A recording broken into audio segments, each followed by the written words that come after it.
Assalamualaikum warahmatullahi wabarakatuh. Selamat pagi anak-anak 5C. Hari ini hari Jumat tanggal 30 April. Kita akan belajar IPA tema 9 subtema pertama. Jadi di tema 9 ini anak-anak belajar materi SMP loh ternyata ya. SMP kelas 1 loh ini. Tentang zat tunggal dan campuran. Tapi akan ustazah bagi, jadi untuk subtema 1 ini kita perdalam dulu pemahaman tentang zat tunggal. Nanti di subtema 2 kita bahas campuran, subtema 3 baru kita review bersama-sama zat tunggal dan campuran. Oke. Yang pertama kita harus kenal dulu istilah materi. Materi di sini tentu berbeda dengan materi uang ya. Ini bukan uang. Semua benda yang ada di sekitar kita, yang ada di sekitar anak-anak di rumah, di sekolah, dimanapun berada, itu adalah materi. Entah itu berupa air, entah itu berupa silver, perak, atau emas, garam, minyak goreng, kayu, tembok, semuanya itu disebut materi. Ya. Jadi, apa itu materi? Materi adalah segala sesuatu, semua yang menempati ruang, yang berada di ruang, dan mempunyai massa. Ingat, massa itu berbeda dengan berat. Sudah anak-anak pelajari kelas 3 kalau nggak salah ya. Massa itu bobot. Massa. Jadi, termasuk kalian anak-anak di sini ya. Semuanya dari Mas Adi absen 1 sampai absen 15, Mas Syauki, ini semuanya termasuk materi karena kalian itu menempati ruang, kalian ada di bumi menempati ruang dan mempunyai massa, mempunyai bobot tubuh masing-masing. Begitu ya. Oke. Materi ini ternyata dapat kita golongkan menjadi dua berdasarkan komposisinya. Ada zat tunggal, tunggal itu sinonimnya satu ya. Ada campuran. Kita bahas zat tunggal dulu. Zat tunggal itu adalah zat yang terdiri atas materi sejenis. Loh, iya maksudnya Ustazah? Contohnya adalah air. Air yang terdiri dari air. Air ya hanya air. Ya. Serbuk kopi ya hanya mengandung serbuk kopi, tidak yang lain. Hanya materi serbuk kopi saja. Begitu pula gula. Gula ya hanya mengandung gula, tidak mengandung garam, tidak mengandung air, tidak mengandung apa lagi? Hidrogen. Begitu ya. Contoh zat tunggal lain adalah oksigen. Ada hidrogen, ada emas murni 24 karat. Nah, bagaimana Ustazah dengan emas yang mungkin 18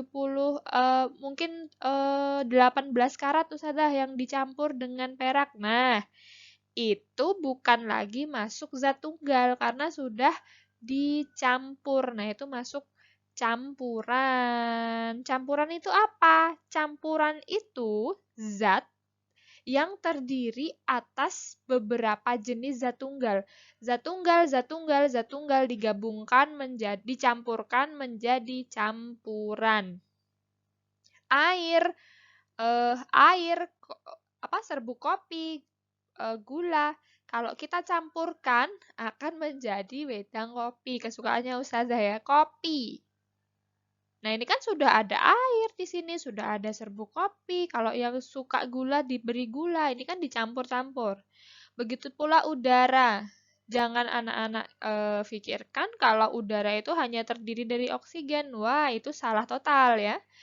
Udara yang kita hirup itu ada oksigennya, ada karbon dioksidanya, ada nitrogennya, dan masih banyak zat gas yang lain. Tapi yang memang diperlukan untuk proses inspirasi, narik napas ya, adalah oksigen. Kita keluarkan CO2 begitu ya.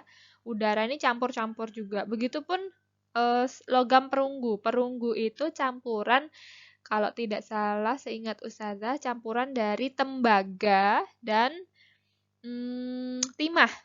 Tembaga itu zat tunggal sendiri, timah itu zat tunggal sendiri. Kalau dicampur menjadi campuran yang disebut perunggu.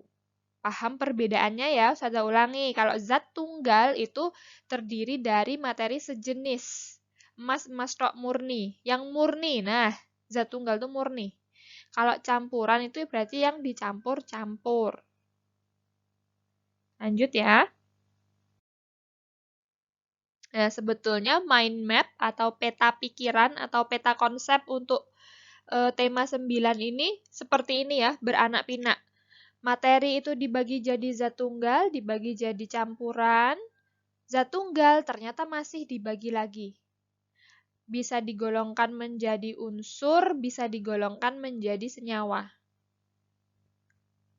Kalau campuran, campuran itu bisa digolongkan menjadi campuran homogen dan campuran heterogen.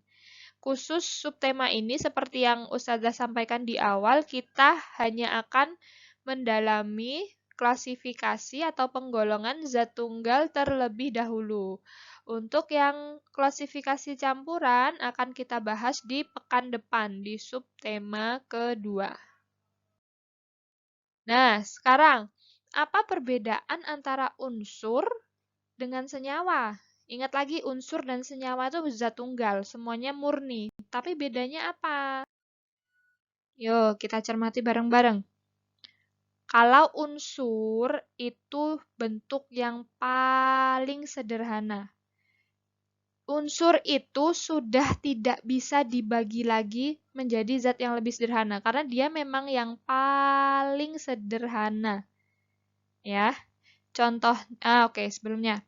Ternyata di dunia ini, para ilmuwan itu sudah berhasil menemukan di alam atau membuat di laboratorium ya, ada 118 unsur kimia. Besok kalau anak-anak kuliah di jurusan kimia atau yang berbau-bau kimia, anak-anak itu harus menghafalkan 118 macam unsur ini ya. Contohnya apa, Ustazah? Oke, contohnya, pembagiannya dulu. Masih beranak lagi loh ini. Unsur itu bisa kita golongkan menjadi unsur logam dan unsur non-logam.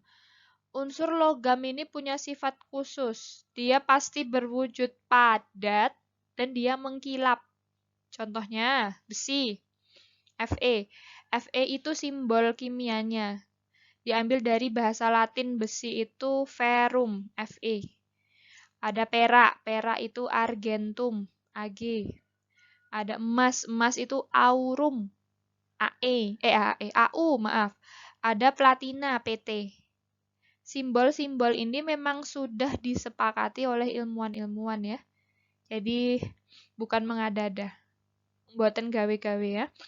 Lalu jenis unsur yang kedua, non-logam, berarti bukan logam. Dia bisa saja gas. Contohnya oksigen. Oksigen itu gas ya. Bisa nitrogen, bisa hidrogen, bisa karbon, C, carbon kalau bahasa Latinnya, dan masih banyak lagi unsur non-logam lainnya. Itu contoh unsur. Unsur ini paling sederhana, tidak bisa kita bagi lagi. Berbeda dengan senyawa. Senyawa ini adalah gabungan dari beberapa unsur.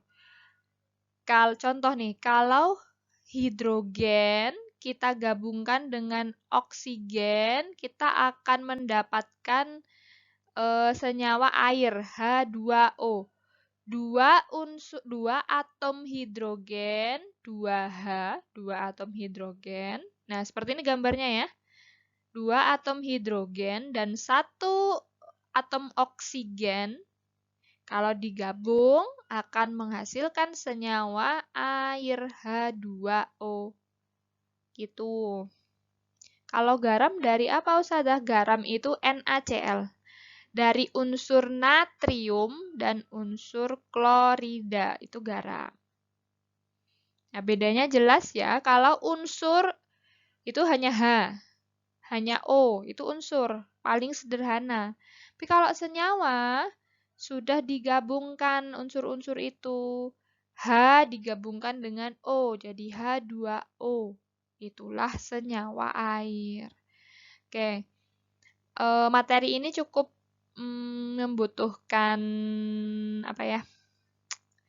Pemahaman lebih ya anak-anak. Jadi nanti anak-anak kalau belum paham silahkan bisa diulang kembali video Ustazah ini, disimak baik-baik. Kalau masih belum paham, nanti silahkan WA Ustazah jelaskan via voice note saja ya. Jangan lupa setelah menyimak video ini silahkan komentar di kolom komentar YouTube.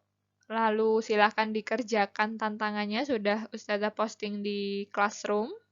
Hanya ada 5 soal, kerjakan di buku tulis ya. Saya akhiri. Akhirul kalam, wassalamualaikum warahmatullahi wabarakatuh.